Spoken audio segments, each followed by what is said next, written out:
पंजाब के स्कूलों में मौसम सरमा की तातीलात के शेड्यूल में तब्दीली हुई है। तालीमी इदारों में अब मौसम सरमा की तातीलात 20 दिसंबर के बजाय 23 दिसंबर होंगी। मजीद जानते हैं डॉन न्यूज़ के नुमाइंदे नुमान लियाकत से।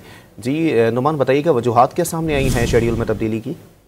देखिए जी, ये दोबारा से एक नया नोटिफिकेशन जो है वो रिवाइज किया गया है। पहले मौसम सरमा की जो तातीलात हैं वो 20 दिसंबर को होनी थी, ताहम नोटिफिकेशन जो रिवाइज किया गया है इसमें 23 दिसंबर 2024 से छुट्टियां होंगी और स्कूलों में छुट्टियां 10 जनवरी 2025 तक होंगी, जबकि आगे जुम्मा और हफ्ता है तो इस वजह से मजीद छुट्टियां जो है वो बढ़ी हैं और 13 जनवरी से स्कूल दोबारा खुलेंगे। इस हवाले से जो सेक्रेटरी स्कूल एजुकेशन खालिद नजीर वट्टू है, इनकी जानिब से ये बताया गया है कि कुछ स्कूलों के अंदर इम्तिहानात चल रहे थे जिसकी वजह से छुट्टियों का नोटिफिकेशन जो है वो दोबारा रिवाइज किया गया है और इनको अहकामात जारी किए गए हैं कि अपने जो इम्तिहानात हैं वो हफ्ता तक मुकम्मल करें और फिर 20 से जो है यानी 23 दिसंबर से स्कूलों को छुट्टियां होंगी। इस हवाले से जो मरासला है वो तमाम CEO एजुकेशन को भिजवा दिया गया है और इस मरासले पर हुक्म इसके पाबंदी पर अमल दरामद को यकीनी बनाने के अहकामात भी जारी किए गए हैं। जी बहुत शुक्रिया नुमान।